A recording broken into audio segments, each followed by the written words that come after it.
Hello students, my name is Anirudh Singh. तो basically आज जो मैं टॉपिक पढ़ाने वाला हूँ वो होगा colligative property of the solution. ठीक, तो इस लेक्चर के अंदर हम सीखने वाले हैं कि one of the most important part of the solution chapter is colligative property, जिसमें आपको बहुत सारी चीज़ें जानने को मिलेगी और सीखने को मिलेगी। ठीक, कॉलिगेटिव प्रॉपर्टी कितने टाइप की होती है, फिर हमें ये सीखना है। तो सबसे पहले हम यही देख लेते हैं कि what is the meaning of colligative property. अगर आपको कॉलिगेटिव प्रॉपर्टी समझ में आ गया तो बाकी सारी बातें भी समझ में आ जाएगी। ठीक है, देखिए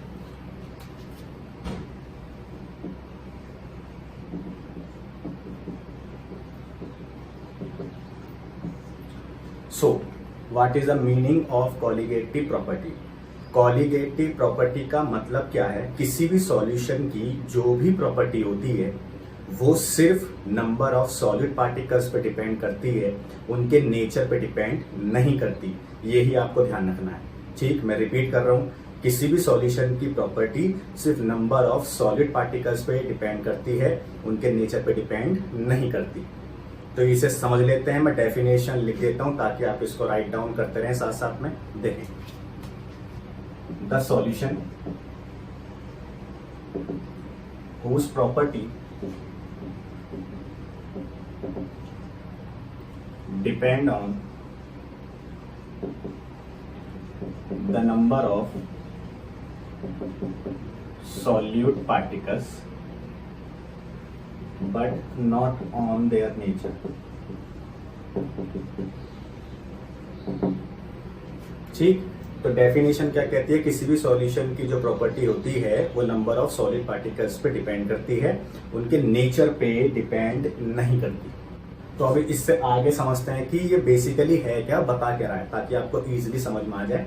देखें, मान लेते हैं मेरे पास ये बीकर है। ठीक, इस बीकर में मेरे पास सपोज वाटर है। अगर मैं इस वाटर में शुगर ऐड कर दूं, आपको पता ही है तो वाटर है, ये कैसा वर्क करेगा, एज अ सॉल्वेंट। ठीक, तो अगर मैं इसमें शुगर ऐड कर देता हूं तो अब ये पूरा बन जाएगा सॉल्यूशन। अब अगर ये सॉल्यूशन बना है तो आपको पता है कि मैंने इसमें शुगर ऐड की है, तो सॉल्यूशन का नेचर कैसा होगा, सॉल्यूशन का नेचर होगा स्वीट। ठीक, ऐसे मान लेते हैं मैंने फिर से एक बीकर लिया, ये मेरे पास फिर से कौन हो गया, वाटर। मैंने अब की बार इसमें ऐड कर दिया सॉल्ट। सॉल्ट ऐड करने के बाद फिर से क्या बनेगा, सॉल्यूशन। तो ये बन गया फिर से सॉल्यूशन। अब की बार ये जो सॉल्यूशन बना है ये कैसा होगा, क्योंकि मैंने सॉल्ट ऐड किया है तो सॉल्ट ही होगा। ठीक, इसका मतलब ये है कि फर्स्ट वाले सॉल्यूशन में जब मैंने शुगर ऐड करी तो सॉल्यूशन का नेचर कैसा हुआ, स्वीट हुआ। सेकंड वाले केस में जब मैंने सॉल्ट ऐड किया तो सॉल्यूशन का नेचर कैसा हुआ, सॉल्टी हुआ। ठीक, इसका मतलब क्या है, इस सॉल्यूशन में चाहे फर्स्ट केस हो चाहे सेकंड केस हो, इन दोनों ही केस में वाटर की वजह से कोई भी चेंजेस ऑब्जर्व नहीं हुए हैं। सॉल्यूशन का जो कंप्लीटली नेचर निकल के आया है वो सॉल्यूट की वजह से आया है। यानी अगर मैंने सॉल्यूट पे शुगर ऐड किया तो सॉल्यूशन का नेचर स्वीट हो गया। सॉल्यूशन में जब हमने सॉल्ट ऐड किया था तो सॉल्यूशन का नेचर कैसा हो गया, सॉल्टी हो गया। इसका मतलब है सॉल्यूशन का जो नेचर है वो कहीं ना कहीं किस पे डिपेंड है, सॉल्यूट पे डिपेंड है। ठीक, अब मेन बात ये है कि अगर मैं शुगर के पार्टिकल कम डालूंगा तो सॉल्यूशन का नेचर कैसा होगा, स्वीट तो होगा बट कम होगा। शुगर के पार्टिकल बढ़ा दूंगा, मीठा और ज्यादा हो जाएगा। शुगर के पार्टिकल और ज्यादा बढ़ा दूंगा तो और ज्यादा मीठा हो जाएगा। इसका मतलब है सॉल्यूशन का जो नेचर है वो चेंज होता जाएगा अगर मैं number of particles of solute बढ़ा दूं। इसका मतलब है जितने ज्यादा पार्टिकल आप डालोगे शुगर के, उतना ज्यादा सॉल्यूशन मीठा हो जाएगा, यानी उतना ज्यादा सॉल्यूशन का नेचर चेंज हो जाएगा। इसका मतलब है इस सॉल्यूशन की प्रॉपर्टी कहीं ना कहीं इस सॉल्यूट पे डिपेंड तो है बट साथ साथ में इसके नंबर ऑफ पार्टिकल्स पे भी डिपेंड है। ऐसे सेकंड वाले केस में बात करें तो सॉल्यूशन का नेचर कैसा है, सॉल्टी। सॉल्टी किसकी वजह से बना है, इस सॉल्ट की वजह से। अगर मैं सॉल्ट के पार्टिकल कम डालूंगा तो सॉल्टी कम होगा, सॉल्ट के पार्टिकल ज्यादा डालूंगा तो सॉल्टी ज्यादा हो जाएगा। इसका मतलब है इस सॉल्यूशन का जो नेचर है वो चेंज होता जाएगा अगर मैं सॉल्ट के नंबर ऑफ पार्टिकल को बढ़ाता जाऊं। पार्टिकल कम डालूंगा कम सॉल्टी होगा, पार्टिकल ज्यादा डालूंगा तो ज्यादा सॉल्टी हो जाएगा। इसका मतलब है जो सॉल्यूशन आपने बनाया है, ठीक, इस सॉल्यूशन का nature number of solid particles पे डिपेंड करता है। ठीक, उनके नेचर पे डिपेंड नहीं करता कि आपने क्या ऐड किया क्या ऐड नहीं किया। ठीक है, तो आई थिंक ये बात आपको समझ में आ गई होगी कि किसी भी सॉल्यूशन की प्रॉपर्टी डिपेंड करती है नंबर ऑफ सॉलिड पार्टिकल्स पे, उनके नेचर पे डिपेंड नहीं करती। हमें इस बात से कोई मतलब नहीं है कि ये सॉल्यूट क्या है, हमें सिर्फ इतना मतलब है कि नंबर ऑफ पार्टिकल्स सॉल्यूट के कितने हैं, बिकॉज जितने ज्यादा पार्टिकल आप डालोगे उतना सॉल्यूशन का नेचर ज्यादा चेंज होगा, जितने पार्टिकल कम डालोगे सॉल्यूशन का नेचर उतना कम चेंज होगा। ठीक, तो आई थिंक ये बात आपको समझ में आ गई होगी what is the meaning of colligative property. ठीक, तो आप इसको थोड़ा सा देख सकते हैं। तो आई थिंक ये आपने लिख लिया होगा, अब आगे कंटिन्यू करते हैं। देखिए,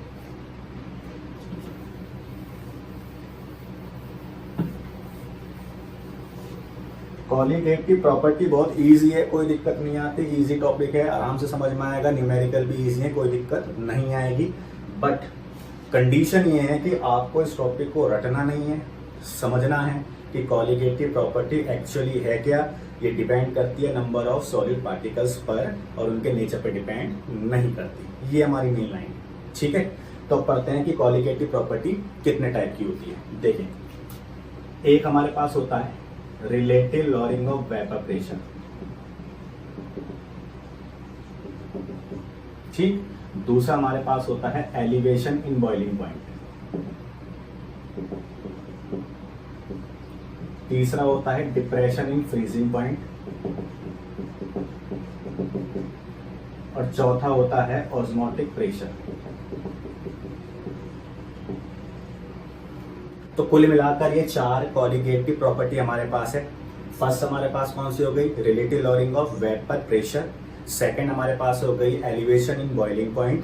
थर्ड हमारे पास हो गई depression in freezing point and fourth हमारे पास कौन सी हो गई है, ऑस्मोटिक प्रेशर। तो ये 4 टाइप की कॉलिगेटिव प्रॉपर्टी है, 1 बाय 1 हमें इसको पढ़ना है।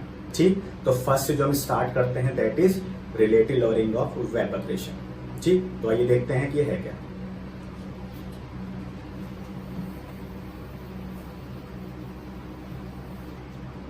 तो फर्स्ट जो हमारे पास टॉपिक है that is relative lowering of vapour pressure, यानी इतने वर्ड की बात करें तो इतना वर्ड बता रहा है वेपर प्रेशर का घटना। ठीक, रिलेटिव वर्ड जो है वो हम यूज करेंगे कि किसके रेस्पेक्ट में वेपर प्रेशर कितना डाउन होगा। ठीक है, मैं फिर से रिपीट कर रहा हूं, लॉरिंग ऑफ वेपर प्रेशर का मतलब है वेपर प्रेशर का घटना, रिलेटिव का मतलब है किसके रेस्पेक्ट में हम ये बता रहे हैं कि वेपर प्रेशर इतना घटा है। ठीक, तो इसको हम शुरू करते हैं। इजी वे में आपको बताता हूं ताकि आपको बात अच्छी से समझ में आ जाए। देखें, ये मेरे पास बीकर है, क्लोज बीकर है, यहां तक मैंने इसमें क्या भर दिया, वाटर। अगर मैंने सिर्फ ये वाटर लिया है तो इसका मतलब ये कौन होने वाला है, प्योर सॉल्वेंट, यानी मैंने इसमें अभी कुछ भी ऐड नहीं किया है। ठीक, मैंने क्या किया, इसको हीट किया। हीट करने पर वाटर के पार्टिकल कहां जाएंगे, वेपर फॉर्म में, तो ये हो गए वेपर फॉर्म में। ठीक, अब ये सभी को पता है कि जब मैं इसको हीट करूंगा, बीकर क्लोज है, तो वाटर के जो पार्टिकल्स है ये वेपर की फॉर्म में जाएंगे। वेपर जितनी ज्यादा आ जाएंगी फिर ये वेपर फिर लिक्विड पार्ट में चेंज होंगी, फिर ये लिक्विड वेपर में जाएगा, फिर ये वेपर लिक्विड में जाएगी, तो कुल मिलाकर इक्विलिब्रियम कंडीशन आ जाएगी। ठीक, ये 11वीं में सबने पढ़ा होगा इक्विलिब्रियम का मीनिंग क्या होता है। ठीक है, तो ये जब मैं इस बीकर को हीट करूंगा तो वाटर के जो पार्टिकल्स हैं ये वेपर की फॉर्म में चेंज होंगे। ठीक, अब होगा क्या, ये जो वेपर्स है ये उल्टा प्रेशर डालती है इस वाटर की सरफेस पर। ठीक है, ये जो वाटर की वेपर्स हैं ये उल्टा प्रेशर डालती हैं इस वाटर की सरफेस पर, that is known as vapour pressure. ठीक है, तो आई थिंक ये बात आपको समझ में आ गई होगी। तो ये हो गया vapour pressure of pure solvent, यानी सिर्फ वाटर वाटर है और कुछ नहीं है। ठीक, अब सेकंड केस देखें, मैंने फिर से बीकर लिया, फिर से मेरे पास ये हो गया वाटर। ठीक, अब की बार मैंने क्या किया, इससे मैंने ऐड कर दिया non volatile solute. Non volatile solute जब मैं इसमें ऐड करूंगा तो वाटर कौन हो गया, सॉल्वेंट, सॉल्यूट में इसमें डाल रहा हूं, तो ओवरऑल ये क्या बन गया, सॉल्यूशन। ठीक, अब होगा क्या, नॉन वोलेटाइल का वर्ड का जो मीनिंग है वो क्या होता है, ऐसे सब्सटेंस जो वेपर की फॉर्म में चेंज नहीं होते, that is known as non volatile. तो नॉन वोलेटाइल सॉल्यूट का मतलब जो वेपर में नहीं जाएंगे।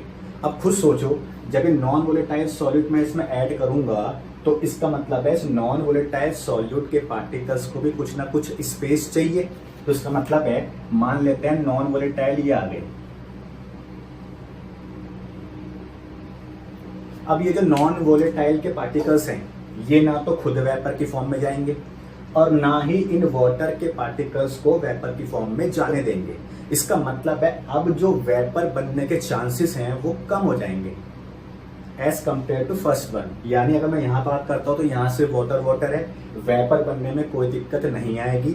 जबकि सेकंड वाले केस में नॉन वोलेटाइल सॉल्यूट ना तो खुद वेपर की फॉर्म में जाएगा और ना ही इन वाटर के पार्टिकल्स को वेपर की फॉर्म में इजीली जाने देगा।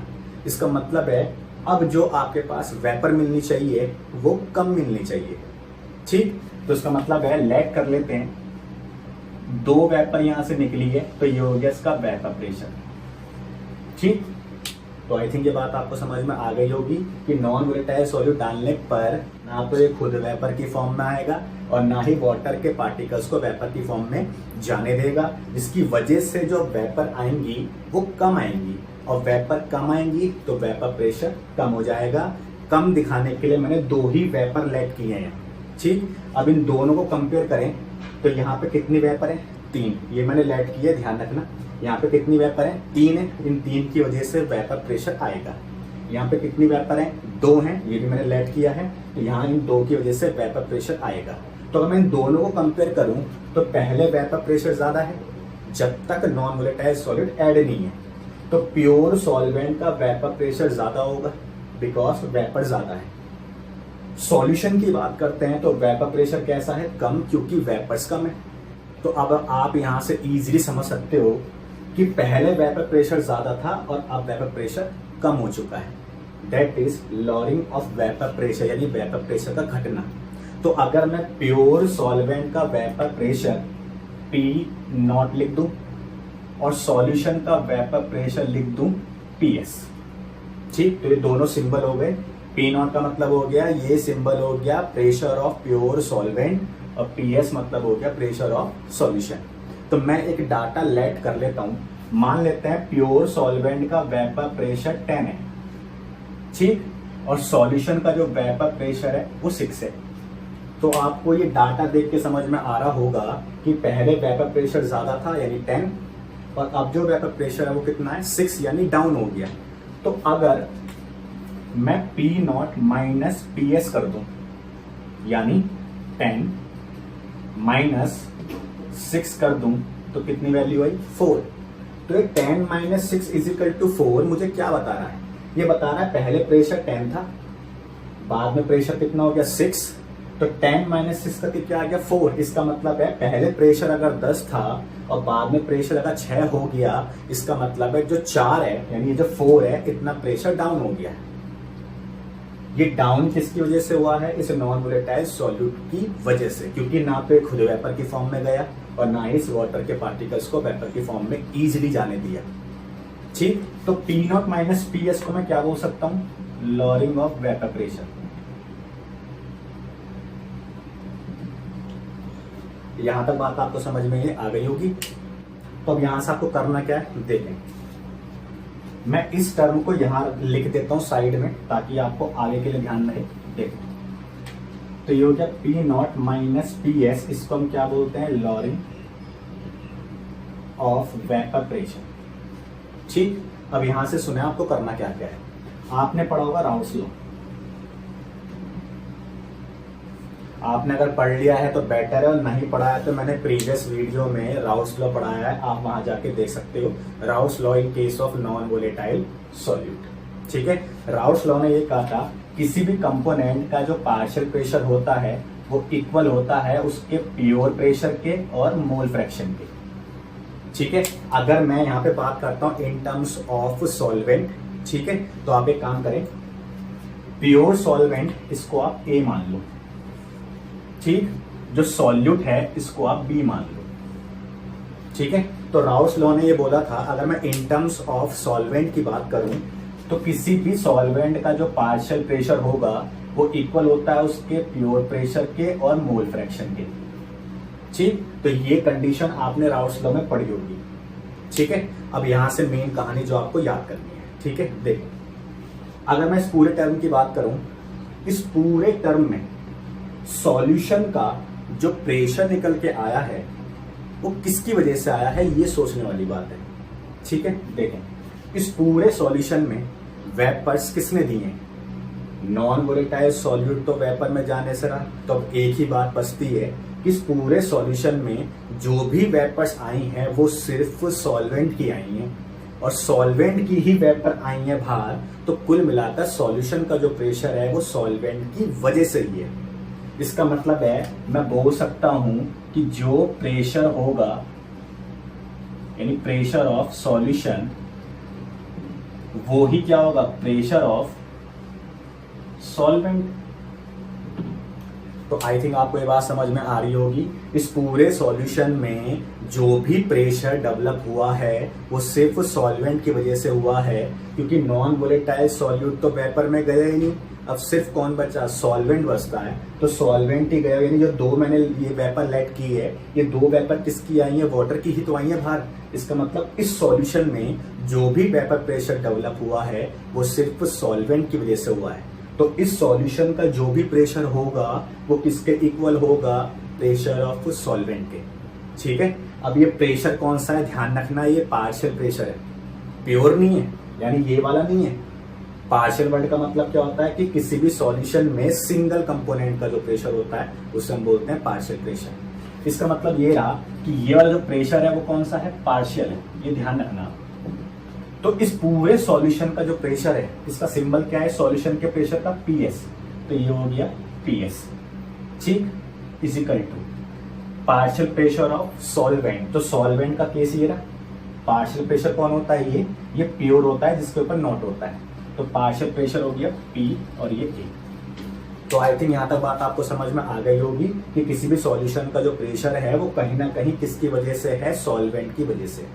ठीक, तो आपको करना क्या है, पीएस की वैल्यू कहीं ना कहीं किसके इक्वल है, पीए के इक्वल है। अब देखें प्योर सॉल्वेंट का वेपर प्रेशर ज्यादा होता है, पता है, सॉल्यूशन का वेपर प्रेशर कम आया है, ये भी हमें पता है।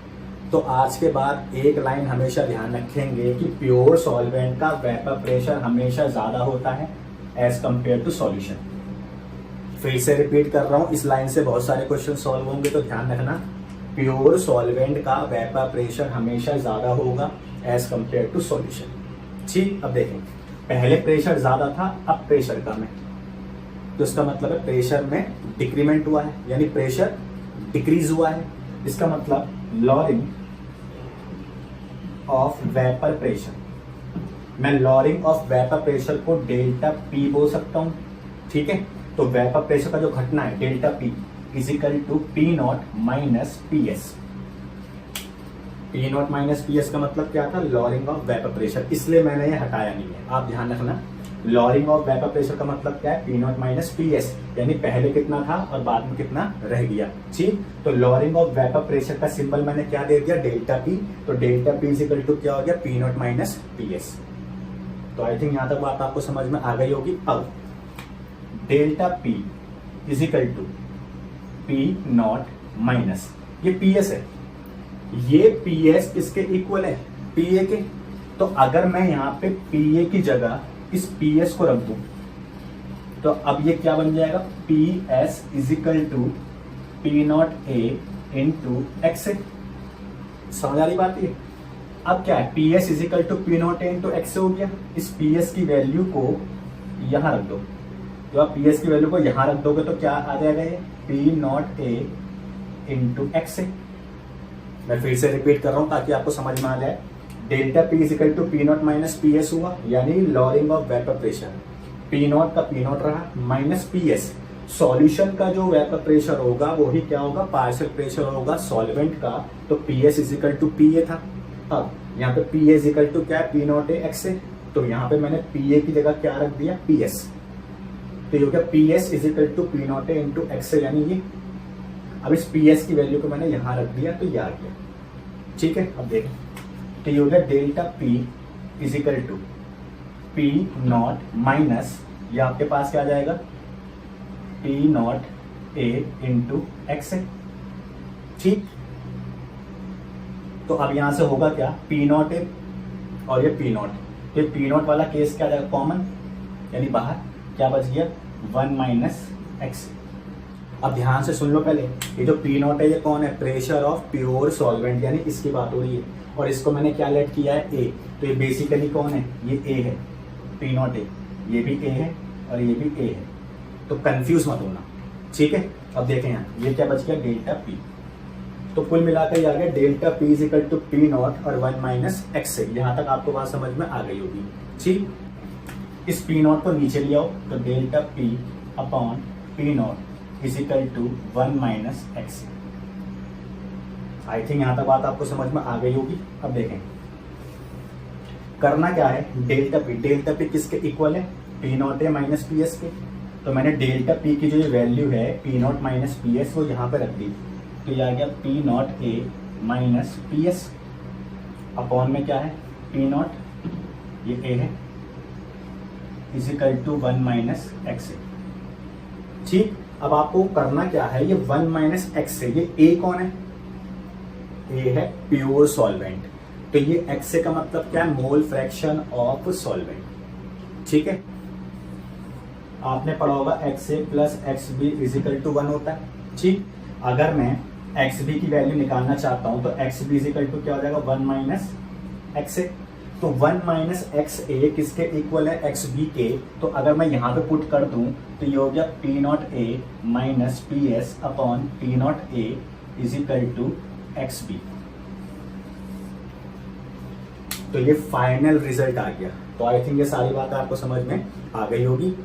अब यहां से जो सोचने वाली बात है वो सुनिए जरा, ये सारा पैटर्न आपको समझ में आ गया होगा। अब मेन बात पे फोकस जो रखना आपको, क्या क्या पहले सुने, प्योर सॉल्वेंट का वेपर प्रेशर ज्यादा होता है एज कम्पेयर टू सॉल्यूशन, ये हमें पता है।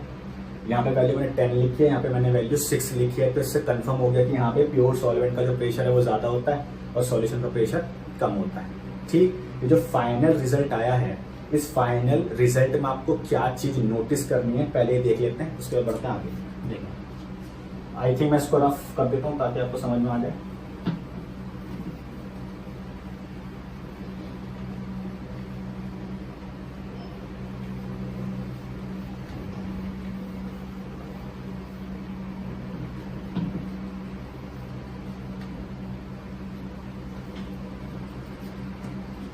देखें रिजल्ट जो फाइनल आया है वो क्या है, P not A minus P S upon P not A is equal to mole fraction of B. ये रिजल्ट फाइनल निकल के आया है। ये जो P not A minus P S upon P not A, ये जो आपके पास है that is relative lowering of vapour pressure, ठीक है। तो P not A minus P S upon P not, इसको हम क्या बोलते हैं, relative lowering of vapour pressure. ये जो आपके पास बचा है ये कौन है, एक्स बी। एक्स बी है मोल फ्रैक्शन ऑफ सॉल्यूट, ठीक है। तो ये दो बातें आपको पता लग गई, P not A minus P S upon P not A, इसे हम क्या बोलते हैं, relative lowering of vapour pressure. X B को हम क्या बोलते हैं, मोल फ्रैक्शन ऑफ सॉल्यूट। अब यहां से जो मेन फोकस आपको करना है वो क्या है, सुने। सॉल्यूशन का वेपर प्रेशर कम होता है, प्योर सॉल्वेंट का वेपर प्रेशर ज्यादा होता है। सॉल्यूशन का वेपर प्रेशर कम किसकी वजह से हुआ था, नॉन वोलेटाइल सॉल्यूट की वजह से। इसका मतलब है जितना ज्यादा नॉन वोलेटाइल सॉल्यूट आप डालोगे उतनी वेपर कम बाहर आएगी। अगर नॉन वोलेटाइल सॉल्यूट कम डालोगे तो वेपर ज्यादा बाहर आएगी। इसका मतलब है सॉल्यूशन का जो वेपर प्रेशर का घटना या बढ़ना है वो कहीं ना कहीं सॉल्यूट के पार्टिकल्स पे डिपेंड है। आप नॉन वोलेटाइल सॉल्यूट के पार्टिकल जितने ज्यादा डाल दोगे उतनी वेपर को आने में दिक्कत होगी, यानी वेपर प्रेशर उतना कम हो जाएगा। अगर मैं नॉन वोलेटाइल सॉल्यूट के पार्टिकल बहुत थोड़े से डालता हूं तो अब वाटर के वेपर को आने में कोई दिक्कत नहीं है, तो वेपर प्रेशर ज्यादा हो जाएगा। इसका मतलब है सॉल्यूशन का जो वेपर प्रेशर का घटना या बढ़ना होगा वो कहीं ना कहीं नंबर ऑफ सॉल्यूट पार्टिकल्स पे डिपेंड है, मींस नॉन वोलेटाइल सॉल्यूट पर।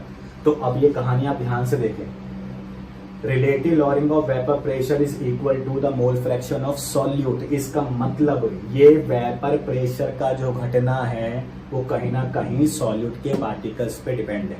तो ये प्रूफ हो गया कि relative lowering of vapour pressure एक कॉलिगेटिव प्रॉपर्टी है। ठीक, तो आई थिंक ये सारी बातें आपको समझ में आ गई होगी। एक और चीज जो आपको ध्यान रखनी है आगे, देख, लॉरिंग ऑफ वेपर प्रेशर और relative lowering of vapour pressure, ये दो चीजें हो गई।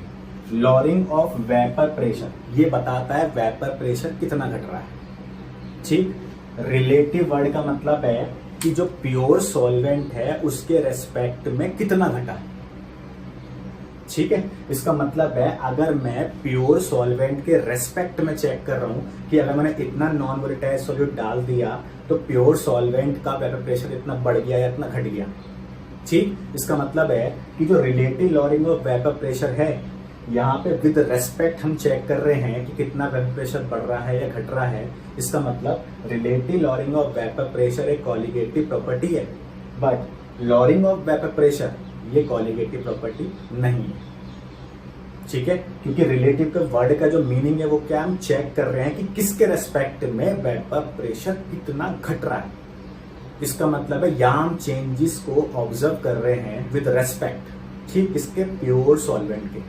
That means relative lowering of vapour pressure is a colligative property, but lowering of vapour pressure is not a colligative property, क्योंकि यहाँ पे हम चेंजेस ऑब्जर्व नहीं कर रहे। यहाँ पर इतना कर रहे थे कि भाई नॉन वोलेटाइल सॉल्यूट डाल दिया तो वेपर प्रेशर घट गया, और किसी के रेस्पेक्ट में कितना घटा, यहाँ पे हम वो बातें चेक नहीं कर रहे। तो ध्यान रखना, lowering of vapour pressure colligative property नहीं है, relative lowering of vapour pressure एक कॉलिगेटिव प्रॉपर्टी है।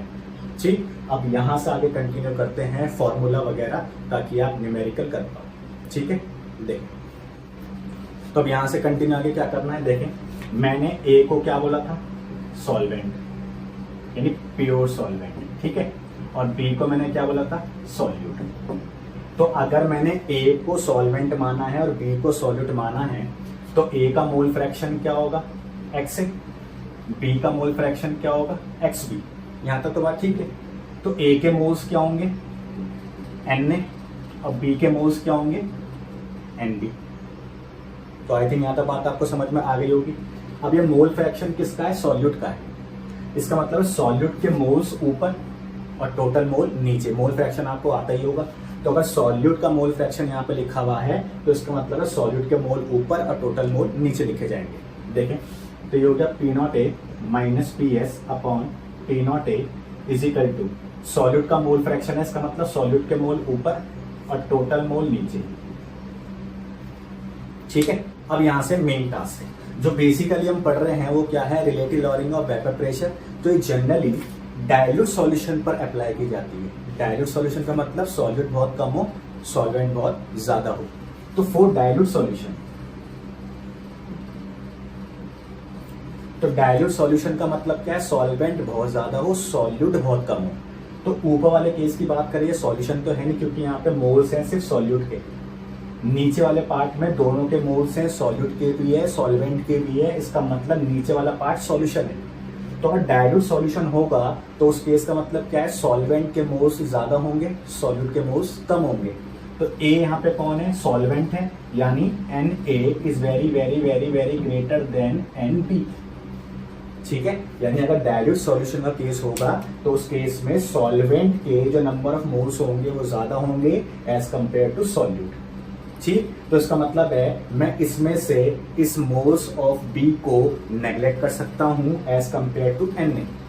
तो बचा क्या, P not A minus P S upon P not A is equal to number of moles of B upon, इन दोनों की बात करें तो मैंने इसको नेग्लेक्ट कर दिया with respect to N A, तो नीचे क्या बच गया, एन ए। तो ये हो गया मोल्स ऑफ सॉल्यूट और ये हो गया मोल्स ऑफ सॉल्वेंट। ये केस है किस चीज का, डाइल्यूट का। अब आपने मोल निकालना सीखा होगा, ठीक, तो मोल हम कैसे निकालते हैं यहां बता देता हूं। अगर मुझे ए के मोल्स निकालने हैं तो WA/m में, ठीक। मुझे बी के मोल्स निकालने हैं तो WB/mb। ध्यान रखना W का मतलब क्या होगा, गिवन वेट इन ग्राम, ठीक है। तो ग्राम में जो वेट होगा वो क्या होगा, W, और जो M होगा दैट इज मोलर मास, ठीक। तो आई थिंक ये बात आपको समझ में आ गई होगी। अब number of moles of A और number of moles of B दोनों की वैल्यू को यहां पुट कर दें तो क्या आ जाएगा, P0A minus PS upon P0A is equal to number of moles of B यानी WB upon MB upon number of moles of A यानी WA अपॉन M। अगर मैं इसको रीअरेंज कर दूं तो क्या आ जाएगा, P0 minus PS upon P0 मतलब A is equal to WB upon MB into MA upon WA। तो ये रिजल्ट आ गया फाइनल, ठीक। तो ध्यान रखेंगे जो रिजल्ट आया है फाइनल, इसी से न्यूमेरिकल सॉल्व होगा, ठीक। तो आप इस रिजल्ट को भूलना मत। अगर मैं बात करता हूँ as in case of 12th, तो 12th में ये डेरिवेशन सॉल्व करने को नहीं आती, बट आप फिर भी ध्यान रखोगे कि अगर डायल्यूट सॉल्यूशन का केस चलता है तो उस केस में आपको ये फॉर्मूला अप्लाई करना है। तो आई थिंक यहाँ से कहानी आपको समझ में आ गई होगी। तो अब मैं फटाफट इसके मेन पॉइंट लिख देता हूँ, फिर ग्राफ देखते हैं और इसका न्यूमेरिकल देखते हैं, ठीक है। देखें अब क्या क्या चीजें हमारे पास आई हैं। P0A minus PS upon P0A, ये क्या है, relative lowering of vapour pressure, ठीक। P0 माइनस PS, इसको हमने क्या नाम दिया था, लॉरिंग ऑफ वेपर प्रेशर।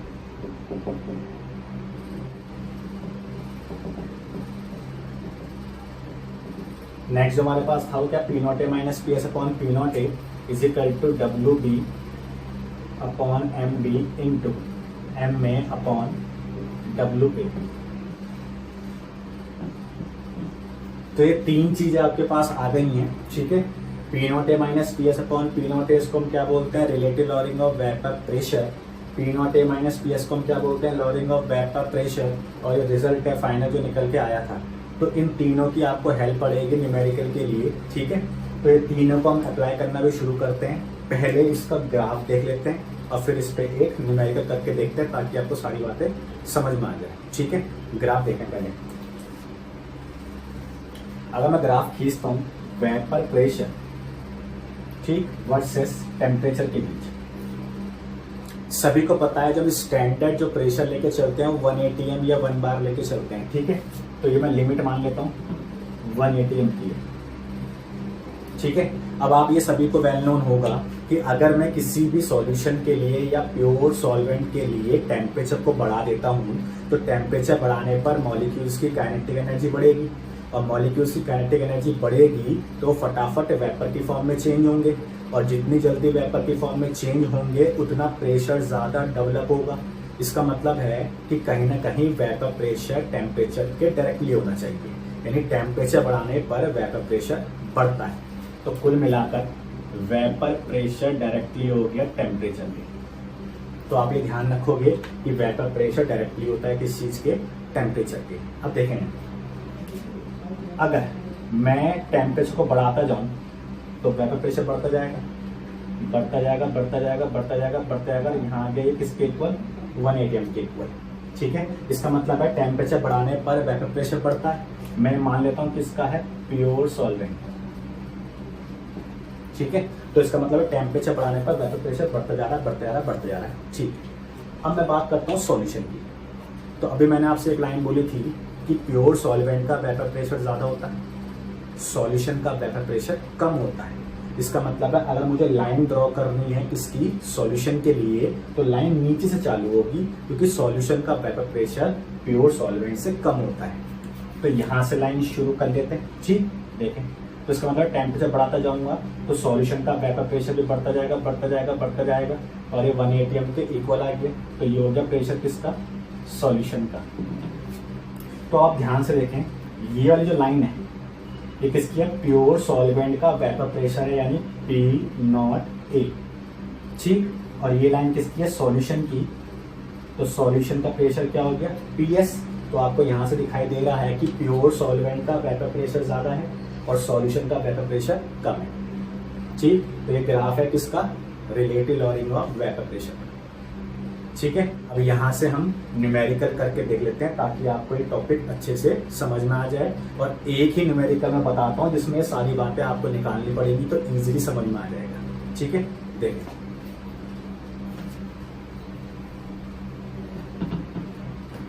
तो क्वेश्चन आपके पास ये है, vapour pressure of water at 20 degree Celsius is 17.5 mmHg।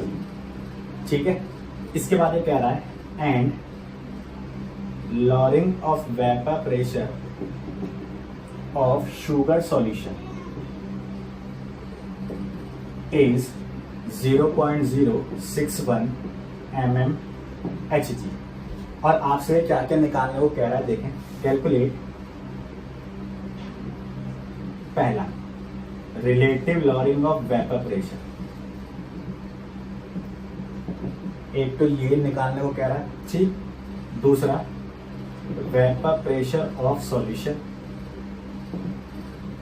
तीसरा मोल fraction of sugar and water. तो पूरा क्वेश्चन हो गया ये, तीन चीजें आपके पास हैं, सारे केस मैंने लिखे हुए हैं, आपको इजीली समझ में आ जाएगा, कोई दिक्कत नहीं आएगी। ठीक है, देखो वेपर प्रेशर दिया है वाटर का एट 20 डिग्री सेल्सियस 17.5 mmHg। इसका मतलब है सिर्फ वाटर का वेपर प्रेशर है और किसी चीज का नहीं है। इसका मतलब है ये प्योर सॉल्वेंट का वेपर प्रेशर हुआ। प्योर का मतलब P0A वाली बात हो रही है, यानी सॉल्वेंट का वेपर प्रेशर है सिर्फ। उसके बाद ये कह रहा है and lowering of vapour pressure of sugar solution, यानी शुगर पड़ा हुआ है वाटर के अंदर, तो शुगर सॉल्यूशन इज 0.061 mmHg।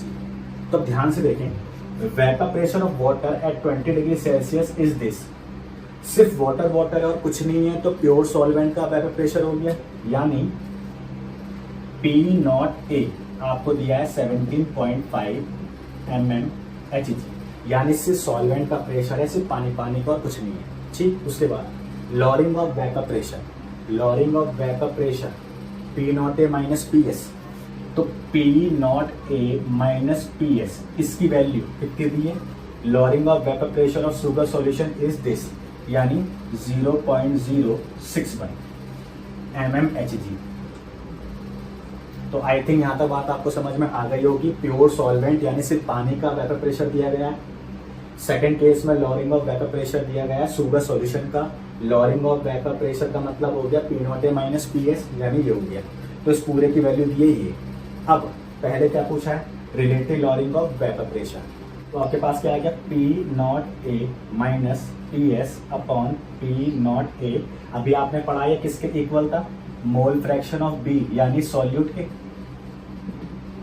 ठीक है, अब यहां ध्यान से सोचने वाली बात क्या है, सुने, P0A minus PS upon P0A is equal to mole fraction of solute है। क्या ये जो कितना पार्ट था ये relative lowering of vapour pressure है? ये क्या है, relative lowering of vapour pressure. इसका मतलब है जितनी वैल्यू इसकी होगी उतनी ही वैल्यू इसकी होगी, क्योंकि ये इजिकल टू आ रहा है। यानी अगर मेरे पास मोल फ्रैक्शन ऑफ सॉल्यूट आ जाए तो वो ही वैल्यू इसकी होगी, या मेरे पास relative lowering of vapour pressure आ जाए तो वो ही वैल्यू इसकी होगी। ठीक, अब देखें P0A माइनस PS इसकी वैल्यू क्या है, 0.061, तो 0.061 अपॉन P0A की वैल्यू क्या है, 17.5। ठीक है, आई थिंक ये बात आपको समझ में आ रही होगी।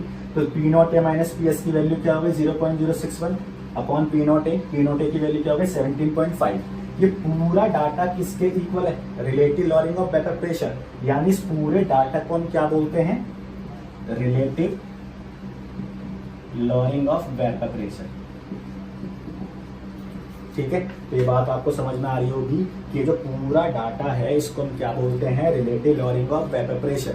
तो इसमें मैंने P not A minus P S का डाटा रख दिया अपॉन पी नॉट ए का डाटा रख दिया। तो ये पूरा डाटा किसके इक्वल है, relative lowering of vapour pressure के। ठीक, इसे हमने सॉल्व किया तो ये 1 2 3 यानी 10 की पावर -3 इंटू 61 अपॉन 17 175 इंटू 10 की पावर -1।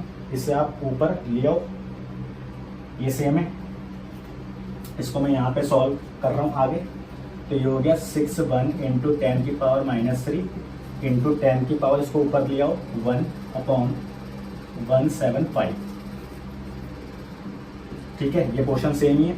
ये कितना हो गया 61 इंटू 10 की पावर -2 अपॉन 175। अब इसे सॉल्व करके देख लेते हैं कितना आएगा। तो 175 और 61 पॉइंट लगाया 0 यानी अप्रॉक्स 3 के आसपास जाएगा। ठीक है, तो मैं इसको अप्रॉक्स से लेके चल रहा हूँ। तो यह आ गया 0.3 इंटू 10 की power -2 is equal to relative lowering of vapour pressure. तो कितना आ गया overall 0.003 is equal to relative lowering of vapour pressure.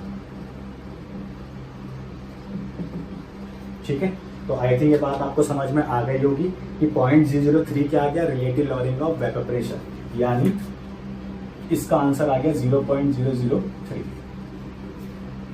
तो पहले टास्क में आपको कोई दिक्कत नहीं आई होगी। दूसरा, वेपर प्रेशर ऑफ सॉल्यूशन पूछना चाह रहा है। देखिए, मोल fraction of sugar and water पूछना चाह रहा है। आपके पास इस पूरे क्वेश्चन में शुगर कौन है, सॉल्यूट है। ठीक, अब देखें यहाँ जितनी वैल्यू इसकी होगी इतनी ही वैल्यू इसकी होगी। इसका मतलब relative lowering of vapour pressure का जो डाटा निकल के आया है वही डाटा किसका होगा, इस XB का, यानी मोल फ्रैक्शन होगा सॉल्यूट का। इसका मतलब है शुगर की वैल्यू भी 0.003 होगी। आई थिंक ये बात आपको समझ में आ रही होगी। अब आपको पता ही है कि 2 मोल फ्रैक्शन का सम जो है वो 1 के इक्वल होता है, यानी XA plus XB is equal to 1 होता है। तो अगर मुझे शुगर का मोल फ्रैक्शन पता लग गया 0.003 के, यानी किसकी वैल्यू है, ये XB की वैल्यू है। तो 0.003 तो हो गई XB की value. XA is equal to 1, XA is equal to 1 minus 0.003। अब इसमें से इसको घटा दो 399, तो 0.993। तो ये वैल्यू किसकी आ गई, वाटर की।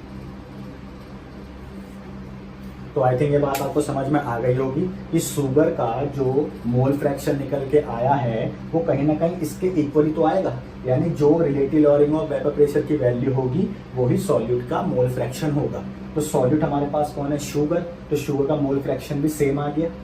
अब आपको पता है कि जो सम होता है मोल फ्रैक्शन का वो 1 के इक्वल होता है। तो अगर शुगर का मोल फ्रैक्शन 0.003 है तो वाटर का 1 में से माइनस कर दो इसे, तो वाटर का भी मोल फ्रैक्शन आ जाएगा। ठीक है, तो कुल मिलाकर हमारे पास एक तो ये वैल्यू आ गई और दूसरी ये वैल्यू आ गई। ठीक, अब सेकंड बच रहा है वेपर प्रेशर ऑफ सॉल्यूशन। अब ये कहाँ है, ये यहाँ। ठीक है, तो आपको पता ही है कि अगर मुझे वेपर प्रेशर ऑफ सॉल्यूशन निकालना है तो ये डाटा तो तुम्हारे पास है ही। पी नॉट ए की वैल्यू ये रही, यहाँ पुट करो, पी एस की वैल्यू आ जाएगी। ठीक है, करके देख लेते हैं। देखिए, तो हमारे पास क्या है, P not A minus P S is equal to 0.061। ठीक, मुझसे वेपर प्रेशर ऑफ सॉल्यूशन पूछ रहा है, यानी ये। तो पी नॉट ए की वैल्यू क्या है, 17.5 minus P S is equal to 0.061। P S को यहाँ लिया, इसको यहाँ लिया, तो 17.5 minus 0.061 is equal to P S. अब इसको इसमें से माइनस कर दोगे तो सॉल्यूशन का वेपर प्रेशर भी आ जाएगा। तो आई थिंक ये सारी बातें आपको समझ में आ गई होंगी। ये 3 जो पार्ट हैं मोस्ट इंपॉर्टेंट पार्ट है किसी भी न्यूमेरिकल को सॉल्व करने के लिए, अगर वो numerical relative lowering of vapour pressure का है तो ये तीनों बातें ध्यान रखना कि relative lowering of vapour pressure किसे बोलते हैं, इसे। ठीक, लॉरिंग ऑफ वेपर प्रेशर किसे बोलते हैं, P not minus P S को, यानी basically P not A minus P S को।